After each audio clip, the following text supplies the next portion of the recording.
하겠습니다. 오늘 큰 주제는 디지털 기술로 새로운 교육 상상하기라는 주제로 진행을 할 예정인데요. 저는 사회를 맡은 파티 버금 박하연입니다. 그리고 오늘 저와 같이 함께 자리해 주신 스승과 온라인으로 참석해주고 계신 조재원 교수님까지 소개를 한번 해드릴게요. 지금 제 옆에 계시는 최승준 스승은 한미유치원 설립자이시고 미디어 아티스트이십니다.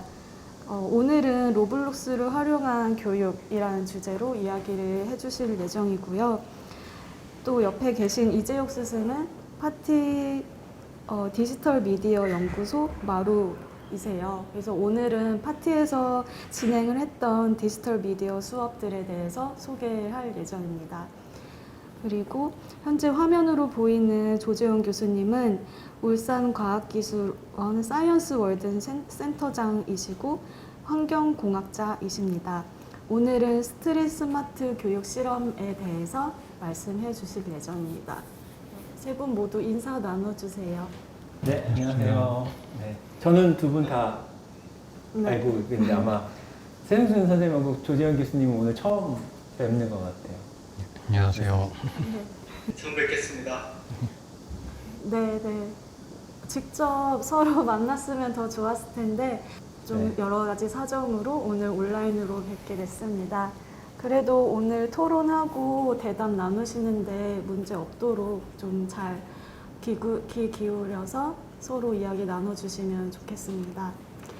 진행하겠습니다. 네. 그래서 저는 상상력을 활용한 교육, 메타버스 창작 도구인 로블록스 스튜디오를 매개 삼아로 발표를 준비한 한미유치원의 최승준입니다. 그래서 최근 6월에 저희는 이제 부모님들하고 공유 모임이라고 해서 어린이들하고 교실에서 있었던 놀이 같은 거를 이렇게 소개하고 피드백을 받는 그런 공유의 장이 있는데요. 그것도 또 코로나19 상황이다 보니까 줌으로 진행을 했었습니다. 그때 로블록스 스튜디오라는 거를 활용을 해서 어린이들의 그림이나 아니면 이렇게 글씨 같은 거를 바로 가상세계에 넣어가지고 진행을 했는데요. 그 장면을 잠깐만 보여드리도록 하겠습니다. 그래서 지금 이거는 아까 보여드렸던 글씨 같은 거를 이렇게 웹캠에서 바로 캡처를 하면 이게 글씨가 될 수도 있고 어린이들이 그린 그림이 될 수도 있습니다. 그래서 이 로블록스 스튜디오의 기능은 아니고 제가 개발을 한 건데 어떻게 하면 어린이들이 그린 것을 이제 바로바로 가상 공간으로 가져갈 수 있을 것인가 고민하다가 이런 방법을 고안하게 되었습니다.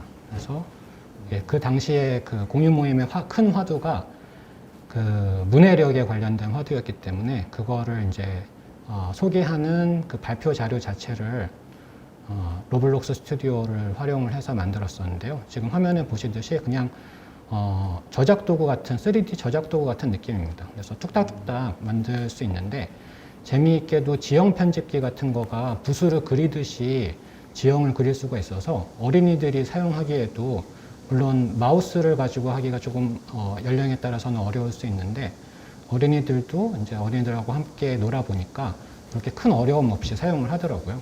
보도블록을 그린다거나 아니면은 여기 붓이 이제 여러 종류가 있는데 물 같은 거로 그려서 이렇게 연못이나 호수 같은 거를 또는 강 같은 거를 툭닥툭닥 만들 수 있고 기존에 이렇게 그 지형이라는 개념을 가지고선 할 수 있는 거가 여러 가지 있어서 지금 또 올리기를 하면은 산 같은 거를 또 만들 수가 있고 그래서 제가 이것을 이제 활용을 해보면서 생각한 거가 미디어는 변화했는데 결국에 어린이들의 놀이는 같은 상상과 같은 놀이가 아닌가 하는 생각을 하게 됐습니다. 그래서 그거에 관련된 배경을 먼저 좀 말씀을 드리려고 하는데요. 그래서 2019년에 이제 그 국가 수준의 유아교육이 개정이 되면서 개정 누리과정은 이제 놀이 중심, 어린이 중심이라는 표현을 많이 쓰는데 사실 놀이가 굉장히 어떻게 보면은 익숙하지만 모호한 그런 존재이기도 합니다. 그래서 브라이언 서튼 스미스라는 학자가 7가지 이렇게 주장을 정리한 바도 있는데요. 그래서 보통 교육에서 놀이를 쓰는 거는 진보, 이걸 교육의 매개가 될 수 있다는 가능성에 대한 얘기를 많이 하는데 그거 외에도 여러 가지 그런 어떤 측면들이 있죠, 놀이에는. 근데 학자들이 이제 말을 하기를 학습 학습과 발달하고 놀이가 상관관계가 있다라는 얘기를 하지만 인과관계로 바라볼 근거는 없다라는 얘기를 또 합니다. 그래서 놀이가 곧 배움을 가져다 주는 것은 아니지만 그런 어떤 관점으로 어떤 특정한 관점으로 보기에 따라서는 학습과 발달을 위한 놀이보다는 놀이를 통한 학습 발달을 도모해야 된다라는 것을 이제 오문자 박사님이 놀이의 생명성이라는 강의에서 말씀해 주신 게 있어서 제가 인용을 좀 해봤습니다. 그 맥락 속에서 이제 놀이의 힘과 놀이와 배움의 사이 그 어떤 복잡한 관계 같은 것들을 탐색하는 시기가 있었는데요. 그때 이런 유아교육뿐만이 아니라 그 교육의 여러 층위, 그래서 뭐 고교학점제나 뭐 국제 바칼로레아라든가 그런 어떤 교육과정 대강화의 맥락하고 연결되는 다양한 것들을 살펴봤었고요. 그 이제 교육하고 이거를 연결시킬 때 사실 놀이에 기반한 교육이라는 개념이 혼란이 참 많이 있습니다. 이게 학습의 장식이 되는 놀이가 아니라, 그러니까 놀이를 가장한 학습이 아니라 놀이 안에서 어떤 배움의 가치를 찾는 일이 더 중요하다라는 생각을 하게 됐고, 어떤 관점을 가져야 될까 같은 고민들을 많이 교사들하고 함께 했던 시기가 있었습니다. 근데 이게 참 어려운 일이죠.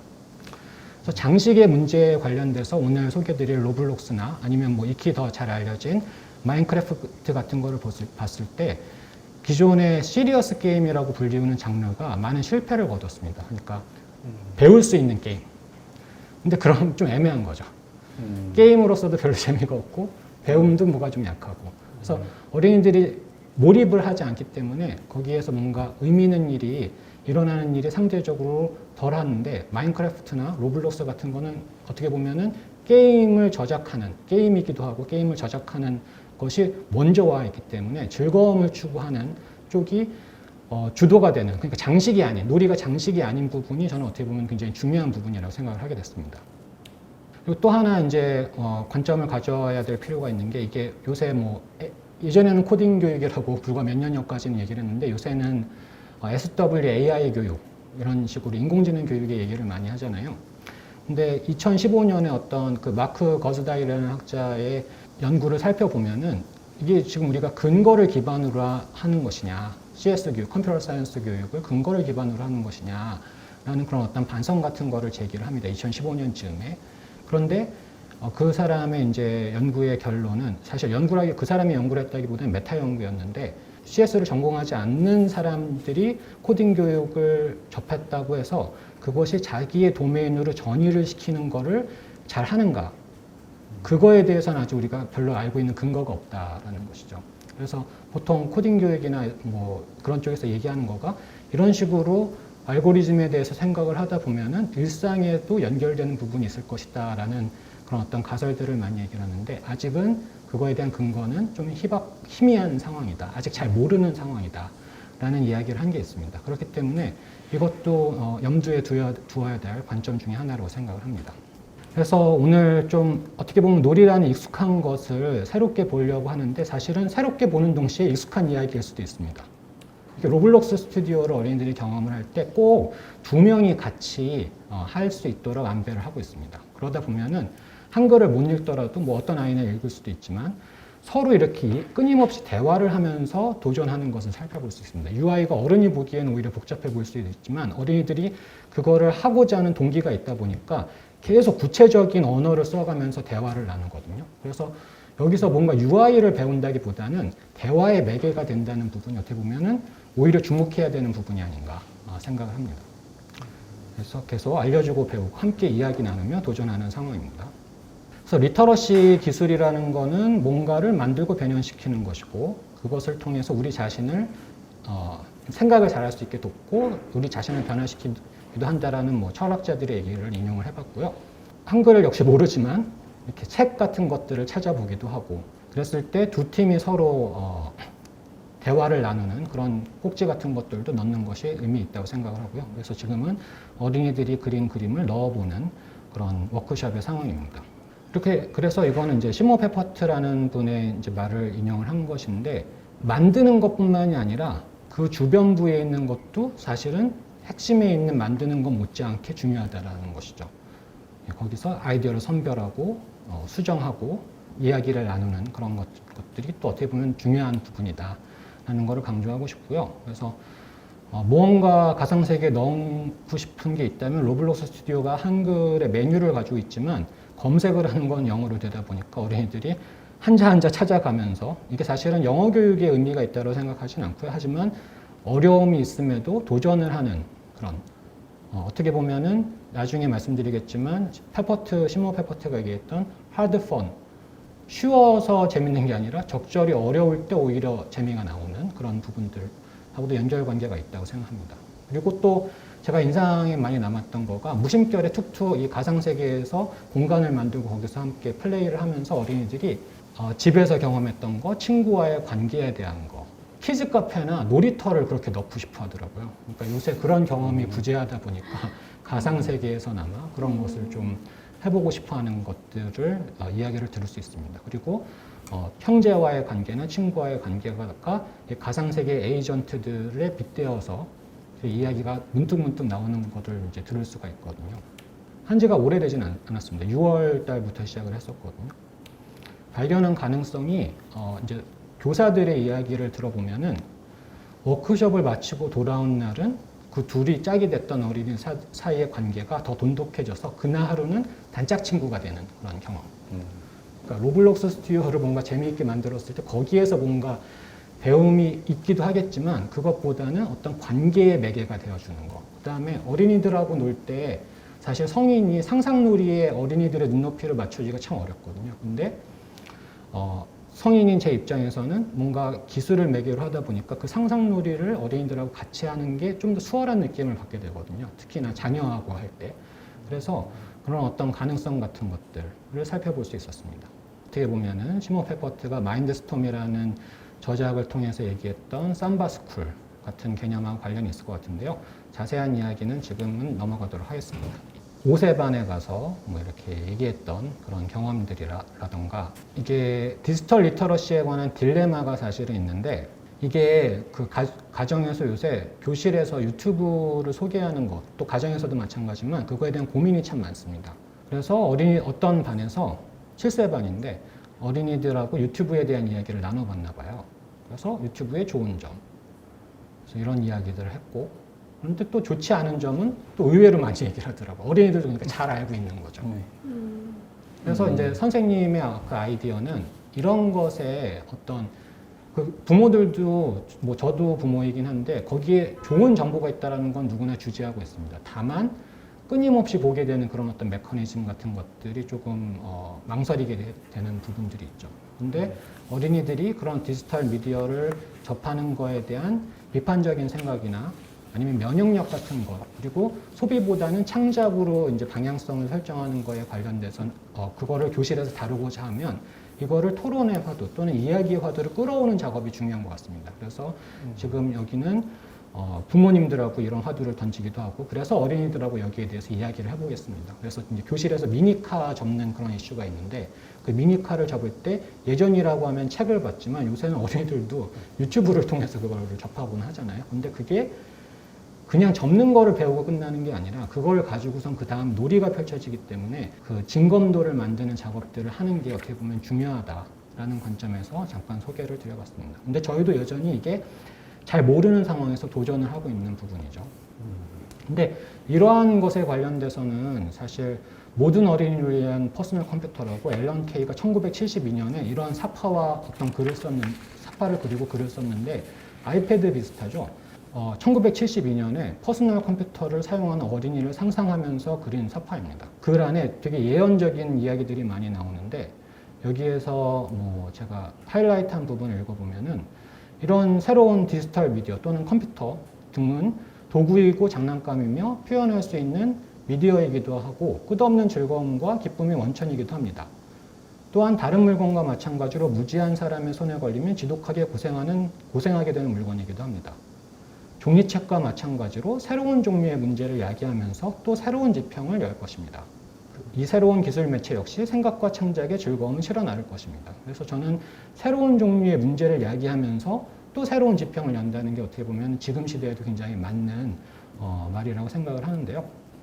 이러한 것을 이러한 동시대의 상황과 현상을 어떤 관점에서 볼 것인가가 그렇기 때문에 중요하다고 생각합니다. 그 관점을 어떻게 가지느냐에 따라서 그것을 의미 있게 이제 활용을 할 수 있는 부분들이 아무래도 가능성이 높아지겠죠. 그래서 제가 다 지금 소개는 드리지는 못하겠지만 좀 이론적인 배경으로 찾고자 하는 것을 상상력을 활용하는 교수법이라는 책을 쓴 캐나다의 학자인 키란 이건이라는 사람을 통해서 좀 이론을 좀 빌려오고자 하는 생각을 하게 됐습니다. 그래서 기초적 인지 도구로 이야기, 은유, 상반된 쌍, 운율, 리듬, 유형, 농담과 유머, 심상, 잡담, 놀이, 신비, 초보적 문해력 도구 등으로 상상력을 매개로 한 교육이 가능하다라는 어떤 이제 화두를 2000년대 한 2005년쯤부터 그런 이야기를 한 걸로 알고 있는데요. 이거다 싶었죠. 그래서 로블록스 스튜디오를 활용을 하면서 거기에서 어떤 뭔가 이렇게 실험 물리 시뮬레이션이 되기 때문에 뭔가 간단한 시뮬레이션을 할 수도 있지만 그런 것보다는 어떻게 보면은 어린이들의 아까도 말씀드렸던 정서와 관련된 것, 대화의 매개가 된 부분을 다룰 때 여기에 있는 그런 어떤 인지적 도구라고 되어 있는 그 요소들을 빌려 쓸 수 있을 것 같다. 어린이들의 잡담 같은 것들을 신비한 부분, 숨기고 싶은 부분도 지원하면서 장난이라 아니면 이런 여러 가지 것들을 활용을 해서 할 수 있는 것을 저 또한 새로운 관점을 가지고 바라볼 필요가 있겠다라는 생각을 하게 됐는데요. 이런 이야기가 나옵니다. 다시 그때로 돌아가 내가 함께 놀아달라던 그 작은 놀이들을 할 수만 있다면 이제 어린이가 자라서 더 이상은 이제 아빠나 엄마를 찾지 않는 시기가 올 수밖에 없겠죠. 그렇기 때문에 저는 로블록스 스튜디오 같은 거를 교실이나 또는 가정에서 활용하는 어떤 가능성이 부모 세대인 디지털 리터러시를 가지고 있는 뭐 부모가 있을 수도 있고 아닐 수도 있겠지만 부모 세대가 비교적 익숙한 것을 매개 삼아 어떤 의미를 찾아볼 수 있겠다라는 생각을 하게 됩니다. 그럴 때 상상력을 펼치고 같이 찾고 만들고 하는 것들이 의미 있는 교육이라고 부를 수도 있지 않을까라는 생각을 했었고요. 놀이의 흐름과 정서를 이해하고 어린이와 함께 공유. 놀이 주도자가 아닌 놀이 맥락 제공자로서 지원, 그러니까 끌고 가기보다는 지원하는 역할을 하면 좋겠다. 그래서 학습을 위한 놀이가 이루어지기보다는 놀이를 통한 학습이 일어날 수 있도록 지원하는 것이 어떠할까 같은 제안들이 있었는데요. 저도 공감을 하면서 약간 국면이 확 전환이 되지만 제가 키렌 이건이라는 학자를 찾은 거가 그 브렛 빅터라는 사람이 제롬 브루너나 하워드 가드너 등에 익히 알려져 있는 학자를 언급할 때 키렌 이건을 소개하면서 이런 사람이 있구나라는 얘기를 그걸 발견하게 됐었는데 이게 이해의 모드라는 어떤 발표 자료 중에 한 부분입니다. 이 브렛 빅터라는 사람이 프로그래밍의 미래라는 또 걸출한 발표를 해서 IT 분야에서나 그러니까 컴퓨터 교육 관련된 분야에서 굉장히 화두가 됐었거든요. 그래서 이렇게 과거의 역사들을 짚어주는데 그 중에서 뭐 여기 보면은 모든 데모의 어머니라던가 이 스몰 토크 브라우저라는 거가 그 프로그래밍의 세계에서는 객체 지향에 관련된 굉장히 중요한 코드 안에 존재하는 여러 객체들이 서로 대화할 수 있고 조작할 수 있는 그런 환경이랑 로블록스 스튜디오, 그러니까 로블록스의 개발자들이 하는 이야기를 들어보면 비슷한 부분들이 등장을 하더라고요. 그래서 여기 보면은 메타버스 데이터 모델이라고 되어 있고 HTML에서 돔을 다루듯이 여기서 돔을 다룬다는 거 되게 압축적인 말인데 되게 상호작용적으로 바로 개발자 도구를 띄워놓고서는 그거를 뭐 크롬이나 현대적인 브라우저에서는 바로 실시간으로 지웠다 넣었다 변형했다는 것이 되게 자유롭거든요. 근데 그러한 느낌으로 저작할 수 있게 코딩할 수 있게 하는 거가 이제 로블록스 스튜디오의 장점 중에 하나입니다. 그래서 기회가 된다면 이런 거에 대해서도 좀 기술적인 걸 짚어보는 것도 재미있다고 생각을 하고요. 그래서 마지막으로 원격 수업의 상황에서도 방학하기 직전에 이제 그 4단계가 되면서 원격 수업을 해야 됐을 때 어린이들이 줌 환경에서 이거를 로블록스 스튜디오의 장면을 보여주고서는 집에서 그림을 그리면 제가 그거를 줌 화면을 캡처해서 아까 개발했던 도구를 활용해서 바로 거기에 넣어주면서 이제 이야기를 펼치는 시도도 가능을 하더라고요. 그래서 로블록스 자체에서만 되는 건 아니지만 이렇게 원격의 상황에서도 이야기를 나눌 때 활용할 수 있다. 그 다음에 상상력을 발휘하면서 세상을 만들어가는 그런 경험을 하는 쪽으로도 활용이 된다라는 말씀을 드리고 요거는 이렇게 친구들이 올라갔다. 예, 이렇게 이런 식으로 이렇게 제가 근데 사실 아까는 제가 지원을 해야 된다고 했지만 여기서는 좀 이야기를 진행을 주도하는 부분도 있습니다. 근데 이렇게 하다가 보면은 예, 여기에 보면 캠핑장을 만드는 쪽으로 얘기가 흘러갔는데 거기에 이제 수영장을 넣어달라는 얘기를 들면은 제가 그걸 찾아서 수영장을 만들고 뭐 거기서 뭐 과일 가게도 만들자 뭐 그러기도 하고 고기를 먹어야 된다. 그럼 고기를 찾아서 고기를 먹고 예, 뭐 그런 식으로 이렇게 대화를 하면서 이제 같이 이야기 구조를 만드는 그런 실험 같은 거를 원격 수업으로 했었습니다.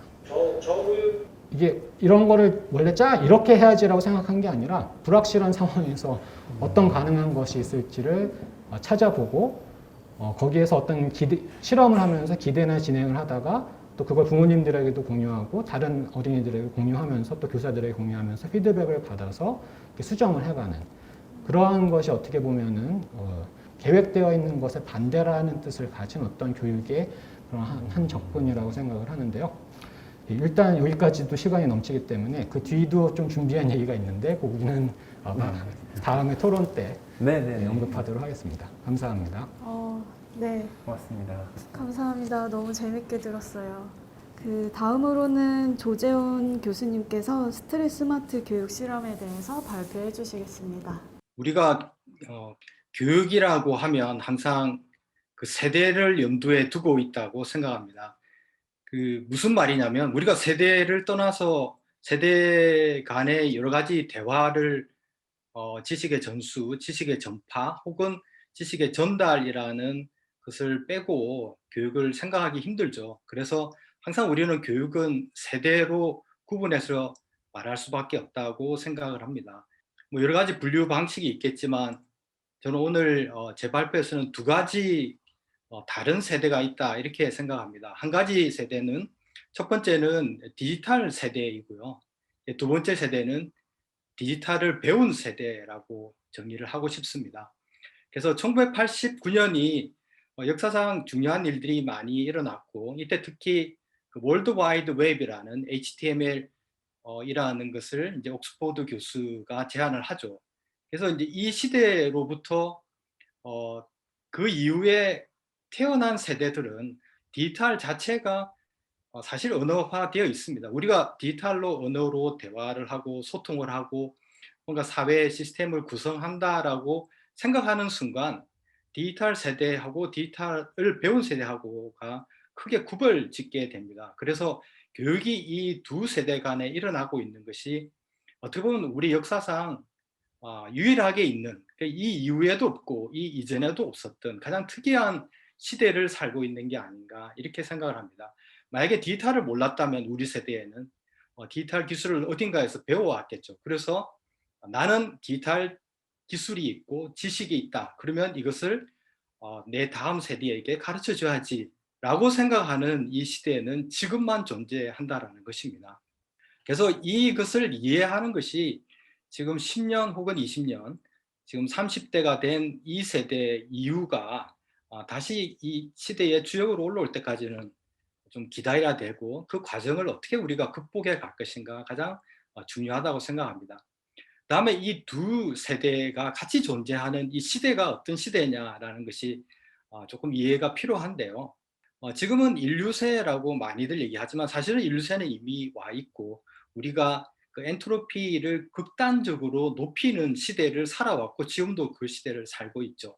하지만 지금은 디지털 시대가 오고 새로운 가치가 아까 말씀드린 WWW 혹은 빅데이터, AI로 대변되는 산업혁명 시대가 또 다른 가치들을 만들어 오고 있고 이 가치들은 엔트로피를 극단적으로 낮추는 즉 기후변화나 기후재앙이나 지금의 어떤 상황들을 완전히 뒤집을 수 있는 논리들이 지금 찾아오고 있다는 거죠. 그러면 엔트로피가 심지어 물리학적으로 불가능한 그 네거티브, 마이너스로 가는 탈인류세, 니겐스로포신이라는 스티글러 교수가 얘기한 이 탈인류세 시대를 우리가 접하고 있다는 거죠. 그러면 이 시대를 접하는 디지털 세대가 바라보는 것과 이들에게 교육을 하고 있는 디지털을 배운 세대는 전혀 가치관이 다릅니다. 그리고 어떤 직장은 살아남을 것이고 어떤 것은 여전히 우리가 필요한 직장이 있고 너의 역할이 있다라고 교육자들이 얘기하는 순간 디지털 세대는 그 언어 자체가 통하지 않는다는 거죠. 동일한 언어를 쓰고 동일한 시간과 공간을 살고 있지만 전혀 다른 얘기를 하고 있을 수도 있다는 겁니다. 그래서 그들과 우리가 소통이 안 된다는 것은 그들을 이해하려고 노력하고 안 하고의 차원이 아닐 수도 있다라는, 지금의 시대는 조금 다르게 봐야 된다라는 그런 차원으로 좀 이해를 했으면 어떨까라는 제안을 하고 싶습니다. 그런데 우리는 여전히 교육을 입안하고 교육을 하는 사람, 저와 같이, 그리고 교육 정책을 만드는 정부, 국가, 전문가 시스템, 전문가들은 여전히 자신이 배운 지식과 자신이 가장 잘 알고 있는 지식을 기반으로 해서 지금의 교육을 설계하고 교육을 하고 또 교육의 정책을 펴나가고 교육 미래가 펼쳐질 것이라고 믿고 있습니다. 여기서 가장 중요한 것은 교육의 언어라는 것입니다. 그럼 교육을 과학이라고 믿는 사람이 있고 교육을 테크놀로지, 기술이라고 믿는 여러 가지 학자들이 있을 수 있다고 한번 생각을 해보죠. 그러면 디지털을 배운 세대는 교육을 과학이라고 믿습니다. 이것은 무엇이냐면 우리는 교육을 하는데 여러 가지 문제가 있지만 여전히 교육에 대한 해법이 존재한다라고 믿는 거죠. 정책을 바꾸고 입시 정책을 바꾸고 교육의 컨텐츠를 개발하고 또 외국의 사례들을 가져와서 가치관을 바꾸면 우리가 안고 있는 교육이 풀어나갈 것이다. 문제가 해결될 것이다라고 믿는 거죠. 여전히. 하지만 미래 세대, 즉 디지털 세대는 지금의 이 교육의 문제 자체를 이해 못합니다. 왜냐하면 이것이 만들어진 세대의 논리는 디지털 이전의 시대라는 거죠. 그래서 지금 현재 가지고 있는 여러 가지 교육은 무엇을 나타내냐? 간단합니다. 교육을 정책을 입안하고 교육 대학이라는 것, 다음에 어떤 체계화된 교육, 다음 제도화된 교육에서는 간단한 그 언어 혹은 기호를 사용합니다. 이게 대표적인 것이 학점, 등수, 그다음에 학벌, 그다음 학위 같은 어떤 간단한 기호를 쓰는 거죠. 그래서 말로는 과학을 하고 말로는 교육에 대한 여러 가지 이해를 하고 있다고 하지만 기본적으로는 교육의 기술을 철저하게 정책이나 교육 집행 속에서 뿌리고 있다는 겁니다. 어떤 교육을 어떤 순간에 어떤 상황에서 어떤 프로젝트에서 어떤 문제를 해결하기 위해서 어떤 토론을 했고 어떤 수업을 했고 대화가 일어났는지에 대한 것은 그 순간에 그들 마음속에 고스란히 남아있지만 사회에 나와서 소통되는 교육의 기호는 오로지 등수, 순위라는 거죠. 대학의 평가도 순위로 하고 교수의 어떤 성과를 하는 것도 논문수, 즉 순위를 하는 거죠. 대학 순위도 매겨지고 학생의 순위도 매겨지고 모든 것이 순위. 이것이 가치화됐을 때는 연봉, 그다음에 직장의 기회 이렇게 보게 되는 가장 어떤 그 큰 괴리 속에서 우리가 살고 있다라는 겁니다. 고정화되어 있고 우리가 쉽게 깨기 힘든, 지금 재승용 선생님이 말씀하신 그러니까 로블록이라는 그 로블록 스튜디오가 혹시 이 블록인지 모르겠지만 그 우리가 어떤 사회 연결 구조 프레임을 만드는데 가장 이용하고 있는 그 방법이 하나하나 이렇게 견고하게 쌓는 블록입니다. 그 다음에 서로가 그 사슬처럼 엮는 거죠. 이 두 가지 연결을 우리 사회가 굉장히 잘 이용합니다. 공동체가 형성이 되기도 하고요. 국가라는 어떤 조직 같은 것들이 만들어지고 정부 전문가 시스템이라든지 여러 가지들이 만들어지지만 이것이 우리에게 프레임으로 작동할 때는 많은 디지털 세대들은 이것을 보고합니다. 디지털 세대는 하나하나 형성해 가는 것을 원합니다. 만들어진 지식을 우리에게 블록과 체인으로서 전달되는 것을 원하는 것이 아니라 내가 가진 생각들이 어떻게 형성되고 지식화되고 윤리화되고 도덕화되고 이것이 정보화돼서 다시 나에게 돌아오고 연대가 형성되어가는 활동에 기반한 교육을 원하는데 우리 사회가 가진 디지털 세대와 디지털을 배운 세대에는 여전히 블록과 체인을 강요하고 있는 것은 아닌가 이런 생각을 합니다. 그래서 이것을 넘어서고 극복하는 것은 아까 말씀하신 것과 마찬가지로 블록을 낮출 것인지 체인을 끊어낼 것인지 이런 어떤 문제를 안고 있다는 것이죠. 우리가 단순히 지식을 전달하는 것뿐만 아니라 어떤 가치 혹은 어떤 것이 옳고 어떤 것이 그르고 어떤 것이 정의롭고 어떤 것이 윤리적이고 도덕적인지를 판단하고 그것을 만들어가는 것, 지키는 것, 뭐 어떤 사람은 법 정의를 가지고 얘기하는, 특히 우리 사회가 지금 그렇지 않습니까? 내가 가진 특징이, 내가 가진 정체성이 어떻게 남에게 영향을 미치고 나의 지식과 나의 가치가 어떤 그 팩시밀리처럼 복사돼서 남에게 전달됐을 때 나도 가지고 있고 그 사람도 가지게 돼서 정폭되는, 세포 정치처럼 정폭이 되는 정의가 교육 속에서 일어나지 못할 수도 있다는 거죠. 왜냐하면 기성세대의 어떤 그러한 블록체인에 의해서 어떤 전수되고 전파되고 옳고 그름을 구분하는 것이 프레임화가 되었을 때 이렇게 될 수 있다는 거죠. 그다음에 세 번째가 정보도 만들어 갈 수 있다는 거죠. 그 스트리트 스마트는 이런 그 기반 속에는 우리 교육이 가지고 있는, 우리가 수업을 할 때든 세미나를 하든 컨퍼런스를 하든 아니면 친구 간에 프로젝트를 하고 동료 간에 프로젝트를 하든 어떤 언어 자체가 성부나 순위에 기반하지 않고 이 네 가지로 분류를 해서 기호화하는 것, 그다음에 교육의 언어로서 이렇게 소통이 만들어지는 것들이 어떨까라고 제안하는 것입니다. 그래서 첫 번째가 Matter, Idea, Logic, Possibility입니다. 우리가 우리 사회에서 교육과 일어나고 교육 현장이나 교육을 통한 프로젝트, 교육을 통한 소통에서 재료가 굉장히 중요하다는 거죠. 어떤 사람이 재료를 가져왔을 때 불이 붙고 씨앗이 트고 싹이 트고 어떤 그 성과가 이루어지는 거죠. 그리고 어떤 사람은 원리에 굉장히 특화되고 원리의 장점을 나타낼 수 있는 사람이 있을 겁니다. 자연의 원리, 우주의 원리, 보편적 원리, 로컬 원리, 어떤 페미니즘의 원리, 다음에 어떤 사람은 상황이 일어나고 프로젝트가 일어나고 어떤 일을 하고 다음에 교육이 서로가 이루어질 때 관계에 굉장히 자기의 자산을 만드는 능력이 뛰어난 사람이 있다는 거죠. 그럼 그것은 데이터가 되고 데이터는 정보가 되고 정보가 쌓여서 능력이 되고 그 팀의 조직이 일어나고 그것이 결국 평등과 정의와 법과 윤리적인 현상이 되고 관계가 형성이 되며 공동체가 형성이 될 수 있다는 겁니다. 우리가 이것을 딱 고정화하고 블록화하고 체인화하고 프레임화해서 지식화하는 순간에 이것에서 인재가 만들어진다, 이렇게 말을 할 수가 있습니다. 그러면 그 프레임화 속에서는 인재가 만들어질 수는 있지만 1등인 인재, 2등인 인재, 3등, 4등 이렇게 되는 거죠. 아니면 1등급, 2등급, 3등이 나눠지는 거죠.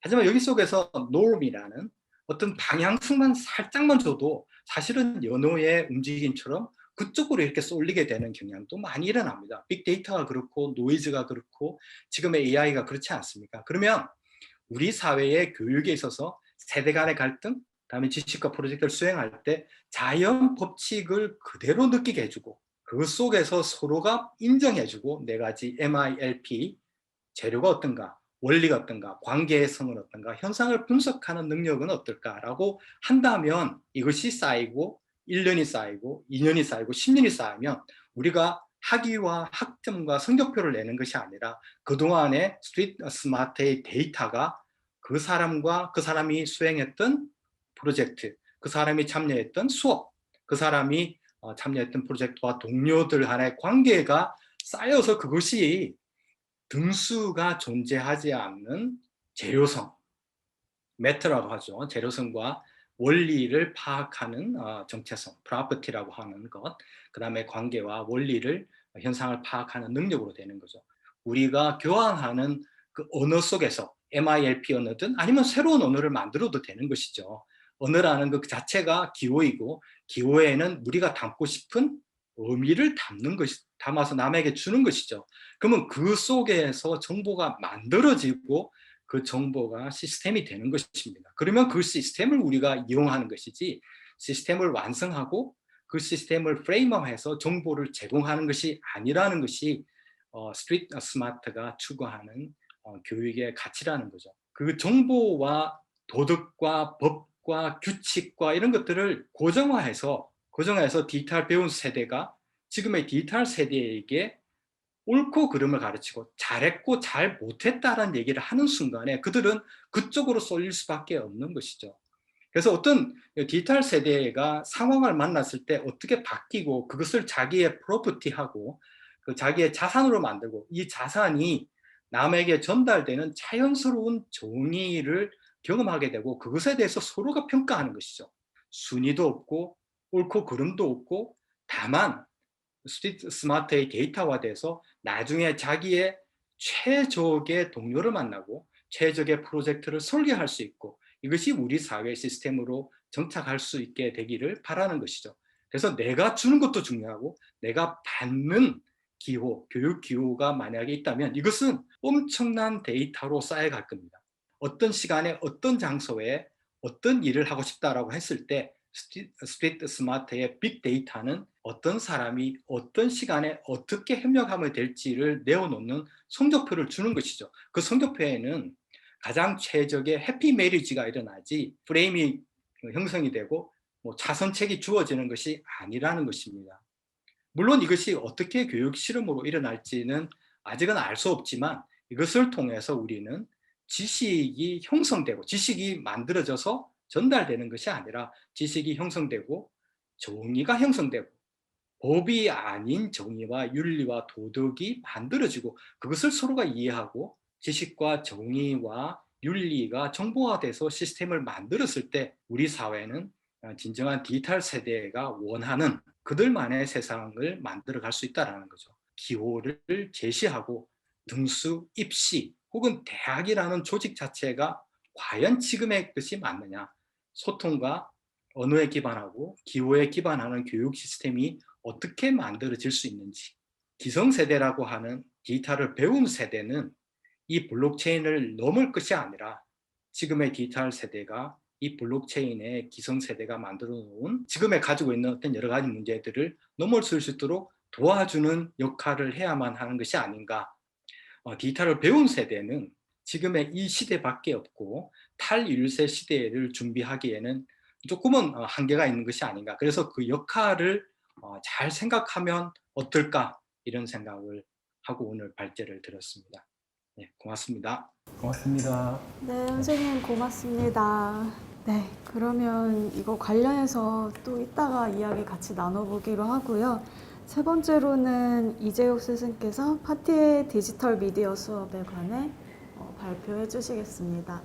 파티가 이제 디자인 학교라는 정체성을 가지고 있고 실제로 중심은 굉장히 디자인이라든지 예술 혹은 뭐 이렇게 창작 관련한 그런 커리큘럼들이 많이 있고요. 그 보이는 게 저희 한백옷 과정, 그러니까 대학으로 치면 학부 과정에 준하는 그 4년짜리 과정의 어떤 교육 얼개를 다이어그램으로 이제 나타낸 그런 그림인데요. 여기에 가장 바닥에 보시면은 컴퓨테이션, 몸 옆에 이제 컴퓨테이션이라고 있는 항목이 있을 거예요.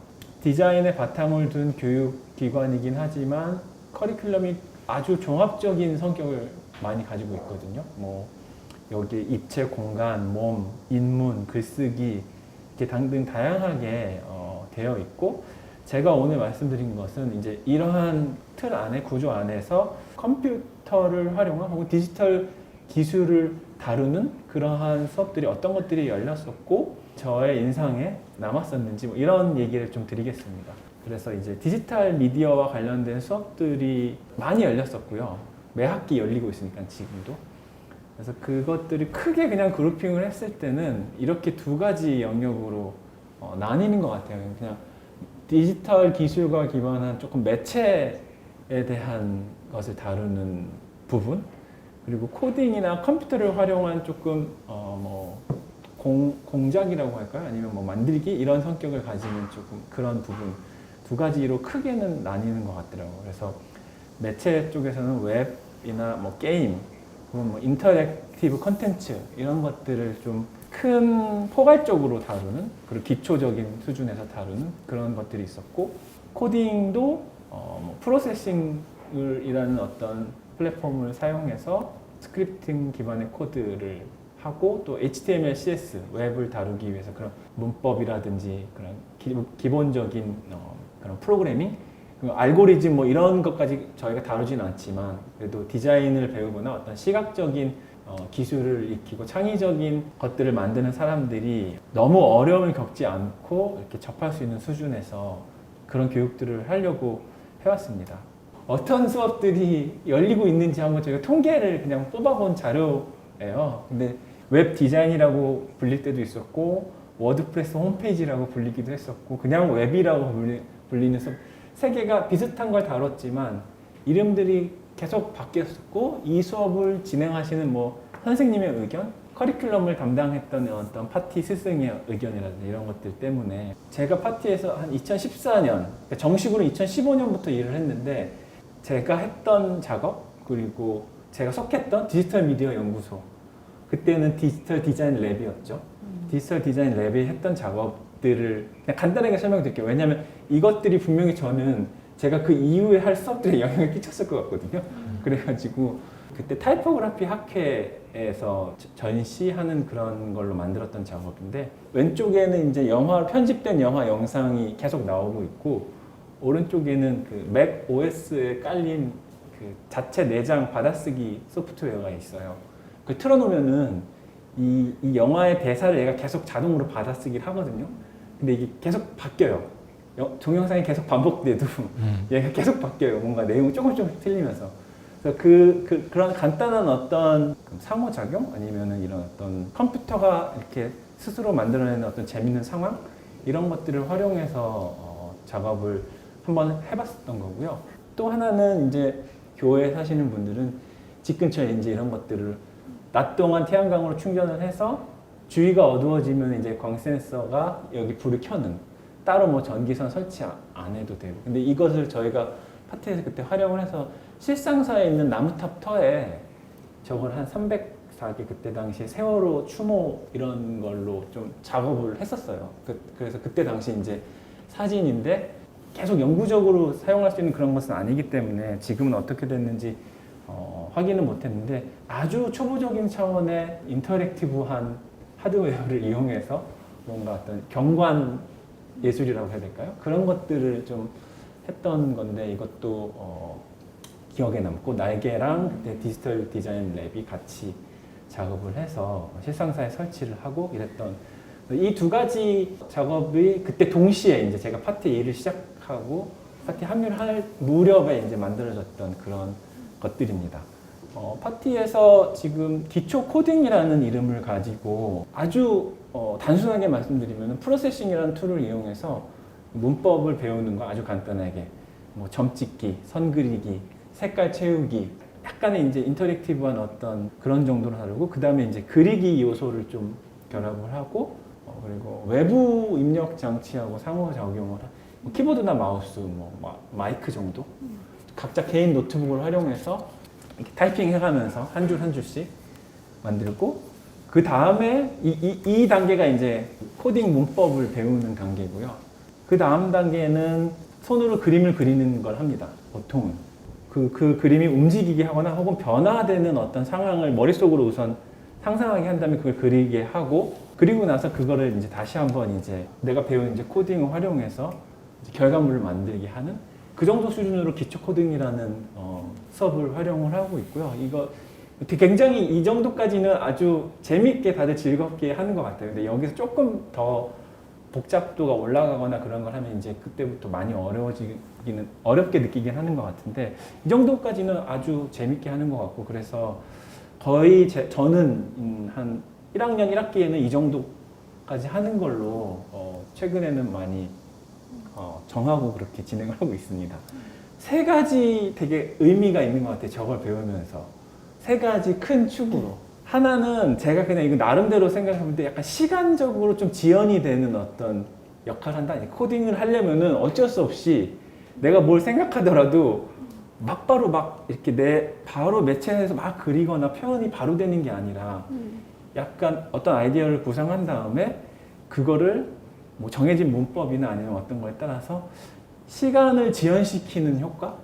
이런 게 되게 저는 어떤 의미가 있지 않나라는 어떤 그런 개인적인 생각이 있습니다. 그런 어떤 양태나 어떤 양상이라고 할까요? 그러니까 막 텍스트로 막 돼 있다가 그걸 실행시키면 얘가 탁 그림으로 바뀌잖아요, 바로. 그러니까 내가 어떤 원을 그린다고 했을 때 10이라는 숫자를 쓰고 실행시켰다가 바로 그걸 20초, 20이라고 그걸 바꾸고 바로 실행시키면 불과 1초 사이면 걔가 2배로 확 커지면서 글씨로 내가 구현하려고 하는 그게 다시 그림으로 이렇게 확인하는 어떤 상태. 여기를 계속 왔다 갔다 하게 되거든요. 그냥 그 과정 속에서.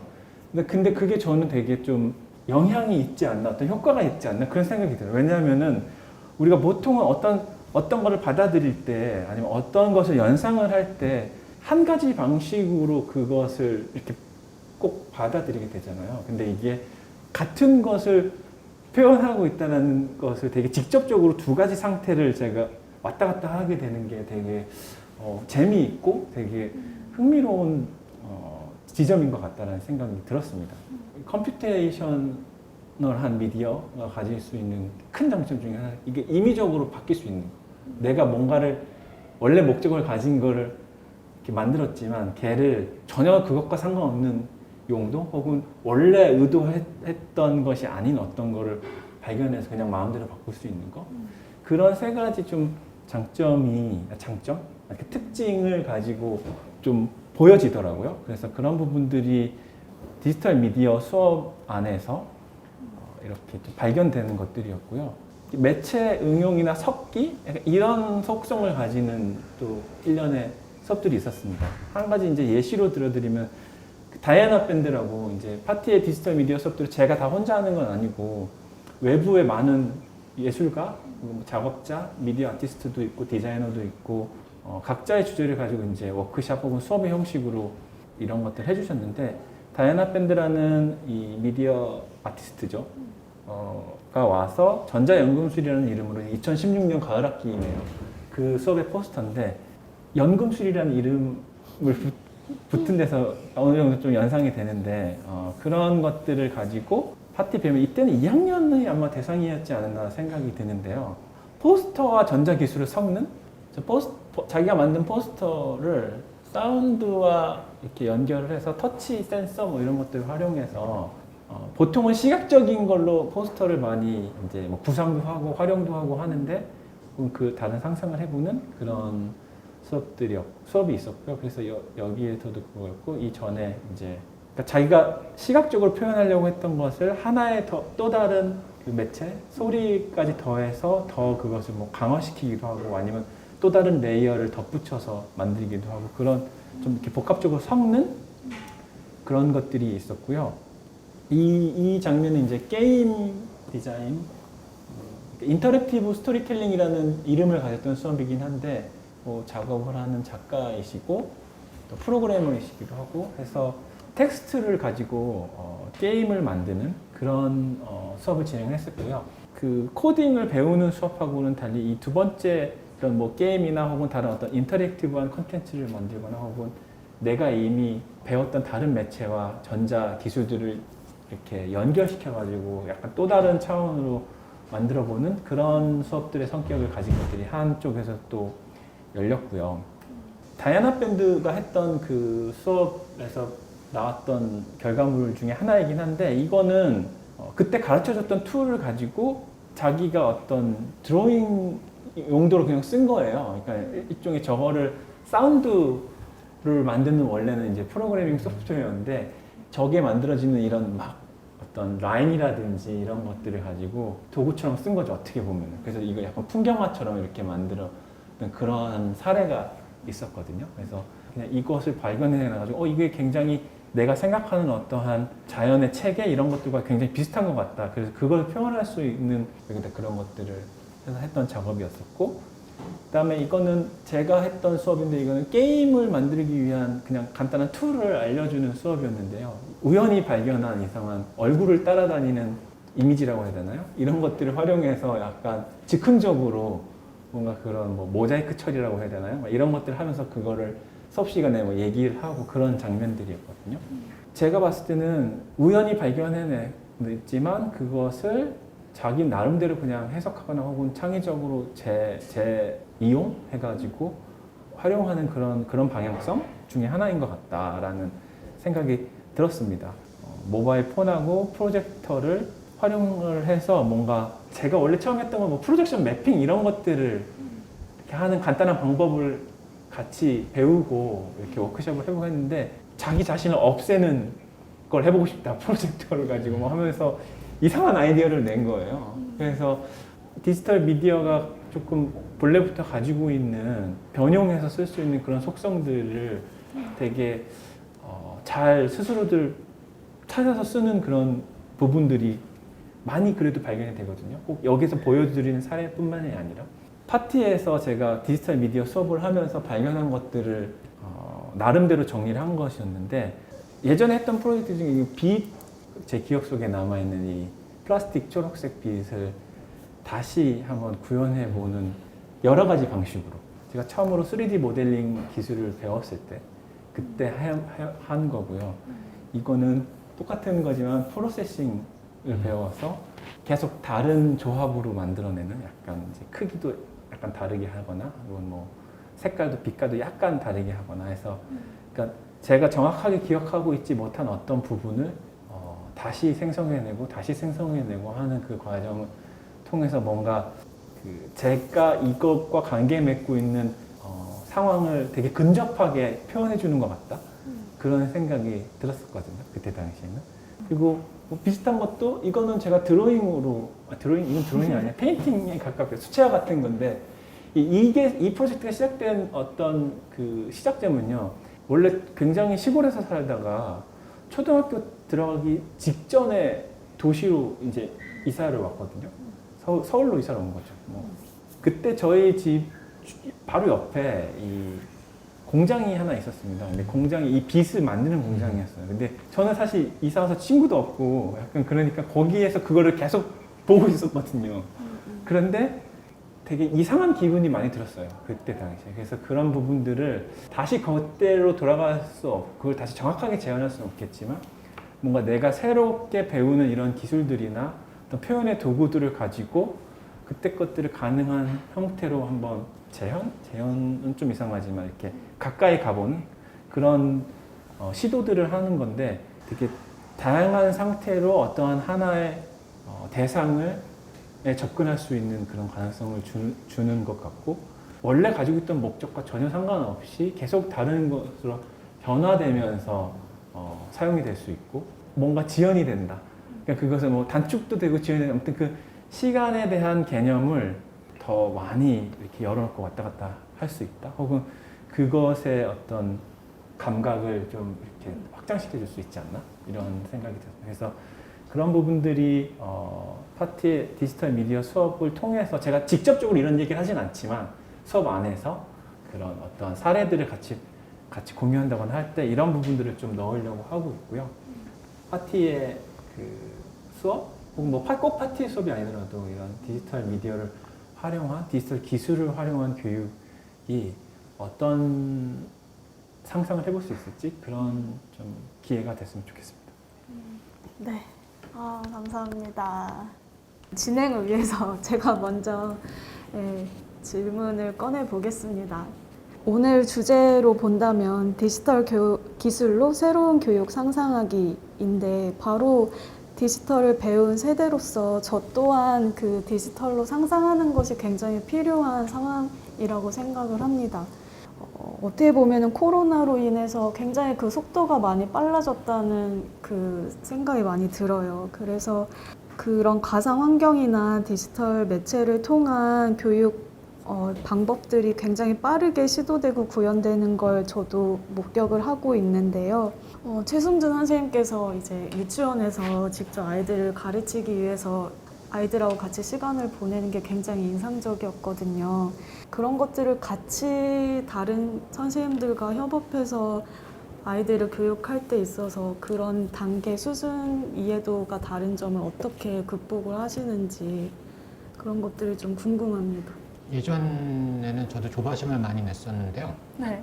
어린이들하고의 관계에서 이런 거는 좀 해줬으면 좋겠다라는 바람은 가질 수 있지만 그 방향으로 가지는 잘 않더라고요. 관리자의 입장에서 이런 쪽으로 갔으면 좋겠지만 그 방향으로 가지는 않거든요. 그래서 제가 후반부에 보여드린 거가 복잡하게 얽혀있는 상태에서 이렇게 방향을 탐색하는 어떤 도식을 보여드렸었잖아요.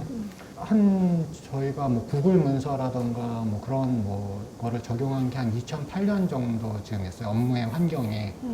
그래서 IT 분야의 애자일이라는 방법에서 영감을 얻어서 뭐 이런저런 시도들을 2008년부터 했었거든요. 실제 선생님들의 체화되기까지는 상당히 시간이 걸렸습니다. 그리고 그거를 원한다고 절대 되지 않고요. 다만 좀 기다리다 보면 누군가가 근데 사실 그런데 그거 추구하는 분위기를 없애진 않아야 돼요. 받아들여지진 않지만 계속 이렇게 넛지라고 하죠. 이런 것도 있고 저런 것도 있고 안 하시면 말고요. 뭐 이런 식으로 그런 어떤 문화가나 이렇게 계속 약간 동력이 있는 상태에서 너무 실망하지 않고 기다리다 보면 어느 날 보니까 선생님들이 웹캠을 활용하시는 선생님이 나오시더라고요. 그러더니 그걸 가지고선 천장에서 살고 웹캠을 가지고선 교실에서 노는 거를 시도를 하는데 그게 되게 그 몸글자라는 놀이가 그렇게 시작됐거든요. 그래서 바닥에 어린애들이 천장에 웹캠이 있고 몸으로 글자를 만드는 그런 놀이들이 교사의 지원을 통해서 일어나게 됐는데 그런 식으로 카메라를 활용하는 거의 가능성을 어떤 교사가 선생님이 시도를 하니까 그거를 본 선생님이 그 해가 아니라 다음 해나 다음 해에 뭐가 또 이렇게 조금씩 일어나고 그게 한 십몇 년 지나니까 디지털 미디어를 활용한 그러니까 자신의 리터러시 수준에서 활용할 수 있는 아이디어들이 이제 문화적으로 자리 잡히게 되더라고요. 그래서 요새 제가 로블록스나 이런 것들을 계속 이렇게 넛지를 하고 있거든요. 하지만 선생님들 보고 그래서 이거를 해주세요라고는 말씀을 절대 드리지 않아요. 대신 어린이들하고 이렇게도 해봤고 사례를 공유하거나 부모님들한테 소개를 먼저 한다거나 그럼 선생님이 약간 압박을 받으실 수도 있겠죠. 네, 그런데 그런 식으로 동시대 그 학교가 동시대랑 같이 살지 않기가 너무 쉽거든요. 그렇기 때문에 동시대랑 같이 살려면은 좌절하지 않는 힘이 필요하다. 그냥은 안 된다. 그리고 인프라가 되게 또 중요한 부분인 것 같아요. 그걸 할 수 있는 그 인프라를 구축하는 데 또 투자를 또 해야 되고 그거 없이는 일어나지가 않거든요. 인프라 구축이라면은 뭐 여러 가지. 뭐 모든 교실에서 무선랜을 쓸 수 있는 상황이라던가 선생님들이 컴퓨터를 한 대씩은 쓰실 수 있는 상황이라던가 공유 공간에 어린이들이 활용할 수 있는 컴퓨터가 있다거나 지금 유치원 6, 7세 아이들을 대상으로 한 교육 방법들을 막 시도하고 계시잖아요.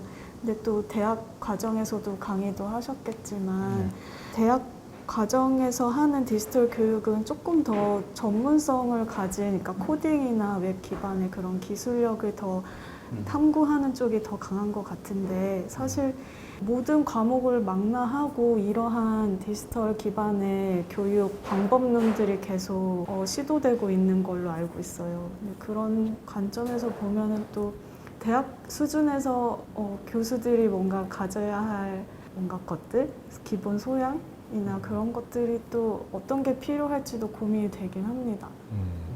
저는 대학을 2017년 2월에 퇴직을 해가지고 최근에 많이 써와요. 네네. 조재현 교수님은 수업에서 그 지금 개발하고 계신 앱 활용하고 계시잖아요. 예, 두 가지 다 지금 아까 말씀드린 스트리트 스마트가 그 이제 상황에 맞는 그 학생들 자기 동료죠. 그러니까 이제 선생님도 동료라고 보고 서로가 서로를 평가해 주는 거죠. 근데 그 평가하는 방법이 이제 앱이 있고 이제 웹 베이스가 있거든요. 그래서 그 시간이 수업이 진행되는 사이에 서로가 끊임없이 계속하고 이제 그 결과를 볼 수 있고 사람들 처음에는 결과를 오늘 뭐 이렇게 보여드리지는 않았는데요. 내가 다른 사람들이 나를 MILP 중에서 M을 많이 줬구나. 그러니까 내가 뭔가 좀 이렇게 창의성이 없는 사람인가 뭐 이런 것들이 서서히 아까 그 이재욱 선생님 말씀하셨듯이 양태적 전환이라는 표현을 쓰셨는데요. 제가 되게 재밌게 들었고 그다음에 그 선생님 말씀 중에는 그 동시대라는 부분에 대해서 관심 있게 들었는데 이 두 가지를 합쳐서 상당한 전환들이 일어나고 있다는 거죠. 우리가 뭔가 의도를 가지고 내가 가진 것들을 누군가와 함께 할 때 전혀 예상하지 못했던 것이 이 시대의 어떤 모습으로 드러나는 것이 아니라 과거로 돌아가기도 하고 뭐 그 미래가 아직 와봤으니까 우리가 어떤 모습을 보일지 모르지만 그래서 웹 베이스와 그 어플 베이스에서 상당히 다른 상태에 나타나고 학생들이 완벽하게 이게 좋다 이런 말을 하지는 않아요. 아직은요. 특이하고 그러니까 이것이 결국 성적에 들어가니까 하는 그 절차이긴 한데, 하지만 학생들이 이게 뭘까? 뭐 이렇게 한 번씩 다시 생각하게 되는 것만으로도 저는 충분한 실험의 가치가 있고, 또 끝난 다음에 서로가 이렇게 내가 왜 이쪽으로 좀 치우쳐 있지? 뭐 이런 것들, 아니면 동등하게 받으면 나는 뭐 개성이 없나? 뭐 이렇게 얘기하는 걸 들으면 이게 서서히 모습을 갖춰가는구나. 양태적 전환, 혹은 뭐 필연적 결과, 혹은 동시대에 우리가 필요한 그 예상했던 결과들이 나타나는 걸 보면 재밌게 그렇게 적용을 하고 있습니다. 그게 그 각 네 가지 그 평가 요소 그거에 이제 별표가 매겨지는 거고, 어느 쪽에 더 많은 별표를 받았고 어느 쪽이 낮은지 그런 거를 알 수 있게 되는 건가요? 한 학기 동안의 수업의 제목이 뭐 디자인이다 이러면 첫 번째 주에는 디자인 상상하기, 뭐 디자인 코딩 이렇게 정해지잖아요. 그러면 그 수업에 들어오면 이제 그 클릭해서 오늘 수업에 들어가고, 그 안에 토픽들이 여러 가지가 있거든요. 그 토픽 안에 들어가서 서로가 이제 대화를 하면서 서로가 평가를 하게 되는데, 이 네 가지의 부분에 있어서 첫 번째가 아까 재료라고 말씀을 드린 MILP 중에 M이 재료가 그 양적인 거예요. 퀀터테이티브한 거고요. 두 번째 나와 있는 아이디어가 질적인 거예요. 퀄리티, 리얼리티. 아까 그 박하연 선생님이 가상세계라고 하셨는데, 이제 버추얼한 것이 리얼로 넘어오게 되는 이것을 우리는 퀄리티, 칸트가 정의할 퀄리티라고 얘기를 그의 책에서 하는데, 이제 그것을 좀 가져와서 학생들이 어떻게 아이디어를 내느냐라는 거고요. 이제 세 번째가 관계잖아요. 그래서 어떤 수학 시간에도 관계가 중요할 수 있거든요. 수학 시간에는 다분히 다른 논리나 원리가 중요하다 이렇게 생각할 수 있지만, 의외로 수학을 풀어가는 문제, 수학이 중요한 어떤 프로젝트에서 관계를 중요시하는 사람의 그 프로퍼티, 그 다음에 마지막이 이제 아까 그 이재욱 선생님이 양태라고 하셨는데, 양태거든요. 모델리티라는 뭐 스타일, 쉐입 이렇게 평가되는 이 부분을 그 possibility라고 해서 현상, 저는 이제 현상이라고 이름 붙였고 possibility라고 했는데, 이런 네 가지 항목이 왜 꼭 이러냐라는 것은 논의가 여전히 되고 있고 실험 상태에 있고 얼마든지 바뀔 수도 있다라는 거죠. 뭐 이게 10개가 될 수 있고 8개 될 수 있는데, 너무 또 많아 버리면 곤란을 주고, 언어라는 것이 이제 기역, 니은, 띠끌, 리엇이 어느 순간에 쓰였을 때 어떤 의미를 담는 데 더 큰 의미가 있고, 이것이 상황 속에서, 사태 속에서, 토픽 속에서 만들어져 가는 것에 저는 좀 방점을 찍고 싶었습니다. 현실적인 얘기일 수 있는데 이 얘기 흐름을 듣다 보니까 평가의 어휘를 좀 다양하게 개발하는 게 중요하겠다라는 생각을 했어요. 그런 흐름 중에 연결고리가 예전에 그 제자들을 한 5, 6년 지나서 이렇게 줌으로 만나거나 이렇게 얘기를 나눌 기회가 있었는데, 이제 저도 인터랙션 디자인이라고 시각 디자인을 전공한 학생들한테 뭐 코딩하는 거를 알려주는 그런 수업들을 했었거든요. 타이포그래피나 아니면은 전통적인 디자인 쪽으로 그래픽 디자인으로 진로를 잡지 않은 학생들의 얘기를 들어보면, 자기가 이제 회사의 문도 두드려보고 그런 경험을 하다가 알게 된 거가 UX 쪽으로 가는 거와 그래픽 디자인으로 가는 거와 연봉 차이가 너무 난다는 거예요. 네, 그래서 이제 그때서야 각을 잡고 공부를 하기 시작하더라고요. 그러니까 졸업 이후에. 그러면서 재수업 생각도 난다는 뭐 얘기들도 해주고, 또 어떤 케이스가 있냐면 부전공을 하는 케이스들이 있었어요. 아예 컴퓨터 사이언스를 부전공을 하거나 대학원을 그쪽으로 진학을 하거나 하는 케이스들이 있었고, 독학을 하더라도 자기가 그거를 약간 고통의 시절들을 통과해서 이제 커리어를 완전히 갈아탄 케이스, 개발자가 된 케이스들도 있거든요. 그러니까 코딩을 할 수 있는 디자이너가 아니라 개발자로 포지셔닝을 한 학생들도 있어요. 거긴 한 2, 3년 정도를 이제 통과를 하는 그런 거죠. 그래서 그게 평가의 어휘를 개발한다는 얘기랑 관련 있는 부분은 사회에서 그 인재로서의 그 평가하는 잣대가 있다 보니까 그거에 맞추는 거죠. 자신의 몸을. 배우는 것도 그거에 그렇죠. 맞추고. 예. 그래서 아예 거기에 이제 그 뭐 그렇게 좁다고 할 수는 없을 수도 있겠지만 거기에 이제 틀을 맞추는. 그래서 아까 교수님 말씀에서도 뭐 여러 어떤 현실에 대한 말씀을 해주셨잖아요. 근데 그런 케이스들이 좀 있었고요. 다양한 가치를 다루고 싶었어요. 이런 것도 인정해주고 저런 것도 인정해주고. 그런데 그게 수업이라는 어떤 안온한 공간 안에서를 넘어났을 때 이게 어떻게 되는가에 대한 그런 고민이 있다 보니까 저는 최근에 코딩 교육이나 이런 걸 할 때 그 다양한 평가의 언어를 개발하지 않고서는 모두가 할 수 있다라는 말을 하는 것은 사실 환상을 파는 거라고 생각을 합니다. 그 이제 2022 교육과정 개정이 있다 보니까 요새 굉장히 많은 논의들이 있잖아요. 파주의 근처에 있는 일산 지역만 해도 초중등에서 혁신학교 지정을 반대하는 그런 부모들의 움직임이 있어요. 근데 그게 강남에서만 있는 일인 줄 알았는데 이제는 아닌 거로 되고 있어요. 무슨 얘기를 하고 싶냐 하면은 혁신학교의 가치는 물론 중요하다고 생각을 하지만 경쟁을 배제하려는 그런 그러니까 약간 안온한 공간을 만들어주는 놀이가 중요하고 생각하는 끼를 발휘하고 그래서 뭐 창체도 있고 그런 시도들을 하다 보면 정작 학력 저하가 일어난다. 그렇기 때문에 우리 지역에서는 혁신학교가 없었으면 좋겠다. 그런 약간 백래시 같은 게 요새 일어나고 있거든요.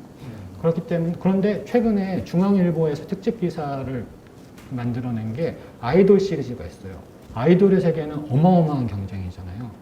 거기에 도전하는 아이들이 지금 많이 있는 상황이다 보니까 그러니까 학교에서는 경쟁을 약간 배제하려고 하고 그런데 실제로는 뭔가 지금 한국의 케이팝이나 이런 것들이 엄청난 연습과 경쟁을 통해서 일어나는 시스템을 보면서 아이들이 양가 감정을 겪게 된다는 거죠. 그래서 그런 거를 아마 광주교대 박남기 교수님이 뭐 이렇게 글을 쓰신 것도 기억이 나는데 저는 그래서 이 시스템 안에서 다양한 평가의 어휘를 개발하는 거와 더불어 이거를 안온하게만 하는 거는 좀 위험할 수 있다. 이상으로만 특히나 구성주의 같은 교육의 어떤 접근을 잘못 이해했을 때 폐해가 있을 수 있거든요. 그게 개입을 전혀 안 한다거나 방임을 한다는 게 아니라 지원을 한다는 건데 사실 어떻게 보면 훨씬 더 고도의 그런 어떤 교육의 접근일 수 있습니다. 근데 그거를 잘못 이해한 순간 내려가는 그런 현상들이 일어날 수 있어요. 그렇기 때문에 이게 사실 굉장히 어려운 문제거든요. 그래서 파티에서도 지금 다양한 시도를 하고 계신 거를 인상적으로 봤는데 아마 그런 고민 많이 하셨을 것 같아요. 실제로 이 중에 누군가가 획득을 하고 사실 이게 또 동기에 의한 격차가 어마어마하게 발생을 하거든요. 그러면서 학생들의 그 다음 단계를 어떻게 안배할 것이냐에 디지털이 어떻게 이게 개입이 될 거냐는 굉장히 어려운 지점이거든요. 정말 직접적으로 디지털 미디어를 다루는 수업에서 뿐만 아니라 약간 요즘 뭐 디자인 하려고 해도 컴퓨터 툴이 다 기반이니까 실제로 파티에도 툴을 왜 저희는 툴 수업이 그렇게 많이 없거든요. 수업 안에서 툴을 이렇게 다루는 그런 것들에 대한 뭐 요구라고 해야 될까요? 이런 넓게는 그런 것까지 포함해서 정말로 어떻게 보면 실용적으로 필요한 거, 실용적으로 중요한 거, 본능적인 이런 욕구라고 해야 될까요? 이런 것들도 있는 것 같아요. 그러니까 아까 안온한 어떤 환경이라는 걸 표현을 하셨는데 문득 막 그런 감정이 드는 거죠. 더 중요한 거 이런 거 주변에서 이제 그런 얘기를 듣곤 그런 부분들이 분명히 있는 것 같고요. 저의 딸이 초등학교 지금 5학년인데요. 저랑 계속 로블록스 게임을 같이 하자는 거예요. 아니 왜 이걸 계속 같이 하자고 하나 나는 그걸 할 줄도 모르고 재미를 그렇게 많이 느끼는 것도 아닌데 그게 뭐가 있는 것 같은 느낌을 받은 거예요. 그러니까 그걸 통해서 연결이 되고 싶다라는 느낌이 더 강하게 받거든요. 그러니까 실제로 그거를 같이 그 게임을 같이 플레이한다라기보다 뭔가 그 부분으로서 어떻게 이렇게 연결에 대한 욕구가 더 큰 것 같다는 느낌이 더 많이 들어서 그러니까 아까 실제 그 언어를 가지고 있는 세대 이미 그냥 내재하고 있는 세대인데 저희는 약간 이제 그걸 배워야지 하는 그런 상황에서 이거를 어떻게 자연스럽게 그 갭을 줄일 수 있을까? 같이 했죠. 플레이를 했는데 약간 머리가 정도도 다를 거고 뭔가 그런 부분들이 이제 있어서 사실은 무언가를 이렇게 같이 생각해내고 뭔가 교육한다고 이런 것들 그러니까 어느 지점에서 딱 서로 이렇게 같이 공감이 되는 뭔가 막 만들어지는 순간이 되게 중요한 것 같은데 그거는 이렇게 굉장히 감각적인 부분도 큰 역할을 한다라는 생각이 들어요. 그러니까 젊은 지금 막 19세, 20세 되는 친구들이 지닌 감각하고 저희하고 약간 차이가 있으니까 뭔가 그런 것들을 되게 하기 어렵다. 그래서 저희는 그런 표현을 뭐 세대가 정말 많이 바뀐다 이렇게 하고 이제 하는데 그러니까 공감을 해주는 그 단계가 되게 중요한 것 같은데 뭔가 그 단계로 진입하는 게 디지털 미디어라는 어떤 매체랑 엮이면서 다른 방식으로 그 단계로 우리가 들어가야 되는 거 아닌가? 지식이 이렇게 다른 지식이나 경험이 다른 이렇게 전달하는 어떤 기술을 안다고 할 수 있는 게 아니잖아요. 그런 부분들은 그 차원에서 아이들이 어느 정도로 이것을 수용했을 때 혹은 뭐 자극이 되었을 때 혹은 아니면 어떤 그 놀이라는 부분이 벌어졌을 때를 이렇게 알아내야 되고 그것을 이렇게 연상해내야 되는 거니까 그게 되게 정말 어렵다. 그래서 교수님이 되게 적절하게 표현해 주신 것 같아요. 그런 배운 세대하고 이미 가지고 있는 세대라는 그 차이가.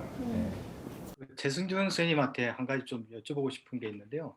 그 학생들이 상황을 만났을 때 로블록스 스튜디오에서 공유와 경청을 한다라는 표현을 썼었잖아요. 경험을 끝난 학생들이 굉장히 단짝이 됐다, 뭐 반짝이고 하루라고 하는데, 근데 공유와 경청이 디지털 기술로 일어나는지 아니면 이제 이것은 그냥 그 버추얼이 아니라 그 가상 세계가 아니라 지금 현재 세상으로 다시 돌아와서 단짝이 된 거라고 저는 믿었거든요. 그래서 기왕 한 김에 혹은 그것은 뭐 부수적으로 우리가 충분히 얻을 수 있는 거니까 디지털로 공유하고 감각하고 경청하는 그런 것들이 스튜디오에 접목되면 어떨까라는 생각이 아까 말씀하실 때 좀 이제 들었거든요. 그래서 저는 디지털 전문가는 아니고 특별한 아이디어는 없지만 좀 그런 부분이 있으면 좋겠다라는 생각이 들었었습니다. 진입 장벽은 좀 높지만 흥미로운 기능이 있는 게 뭐냐면 네트워크에서 공유된 세상을 같이 편집할 수 있어요. 구글 문서처럼. 세상 자체를 같이 편집할 수 있거든요. 그리고 뭐 거기서 이제 루아라는 프로그래밍 언어를 쓰는데 커밋하고 뭐 이런 거가 깃허브랑 되게 유사한 방식으로 채팅하면서 네가 코드 올려 뭐 그런 걸 이제 초등학교 고학년이나 중학생 정도면 할 수 있어요. 근데 아까 교수님께서 질문해 주신 그런 맥락에서는 어린이들한테 그렇게 같은 공유된 스페이스를 줬을 때는 캐릭터가 두 개가 나와서 재미있지만 같이 원격에서 협업하지를 못하더라고요. 7살 정도에서의 현재 많이 실험한 건 아니지만 인지적으로 약간 그러니까 옆에 친구가 있을 때 그게 일어나요. 흥미로운 지점들이. 원격에 있는 그래서 그런 비슷한 거를 로블록스는 아니지만 뭐 예전에 행아웃을 한다거나 뭐 줌으로 한다거나 교실과 교실을 연결하는 시도들을 몇 번 했었거든요. 다 잘 안 됐어요. 대면을 통해서 하는 거를 키워야 되는 시기인 거죠. 그 스킬을 먼저. 그래서 지금 마스크를 쓰고 어린이들이 생활을 하기 때문에 지금 저희가 이번 연도에 문해력을 화두로 담은 거가 아이들이 표정을 못 읽어요. 예전하고 달라요. 그 대화, 선생님의 이야기를 듣는 스킬, 친구들하고 이야기하는 스킬이 약간 떨어졌다는 게 이제 교사들의 평이에요. 그러다 보니까 이제 전반적인 어떤 영향들이 조금씩 있는 거죠. 그래서 질문 주신 거에서는 저는 두 명이서 이게, 그러니까 디지털을 매개로 하지만 하이브리드인 거죠. 오프라인에서의 대면을 하는 경험이 디지털로 확장이 되고, 그게 다시 또 그런 경험이 있는 다음에서는 원격 수업을 한다거나 했을 때 좀 유리할 수 있어요. 이게 아직은 하이 피델리티가 아닌 거죠. 그러니까 밀도 자체가, 근데 그 높은 밀도에서의 경험을 해야 되는 시기에 그거를 부재하면 사실 좀 위험한 부분이 있다고 생각합니다. 올해 1학기 때 한번 해보셨다고 했잖아요. 그 실제로 뭔가 구현을 해보니까 어떠셨어요? 사실은 이 이제 어플이나 웹 베이스에서 한 것들을 개발하면서 동시에 진행이 돼서 좀 혼돈이 있긴 했지만 학생들이 아이디어도 더 줘서 좋은 면도 있었고요. 근데 지금 현재 대학 교육은 어쨌든 학점이 나와야 되는 상황이니까 학생들이 학점과 이 평가가 어떻게 구별될 수 있고 이 교수가 뭘 의도하는지에 대한 생각들을 굉장히 많이 하는 듯 했습니다. 그 부분에 대해서 참 어려움이 있다라고 생각을 하고요.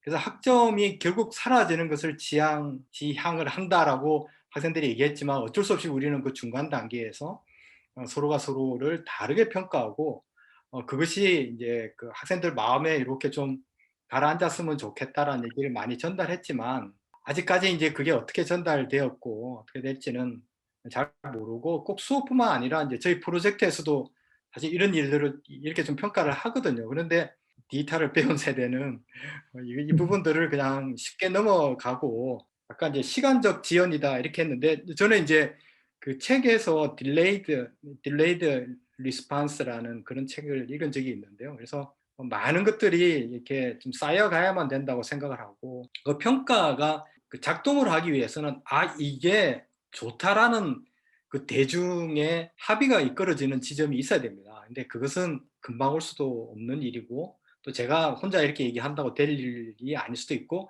그냥 작은 돌을 던지고 사람들에게 어차피 막 내용을 컨텐츠를 막 개발하더라도 결국에는 사회에서 바라보는 것 아니면 지원하는 것 등수, 순위 이런 것과 매겨진다면 한계가 있지 않겠냐는 생각에 이것을 만들었고 학생들은 그런 부분에 대해서 아직은 정확한 자기의 마음을 드러내지는 않는 것 같습니다. 그래서 계속 좀 시도를 해보려고 합니다.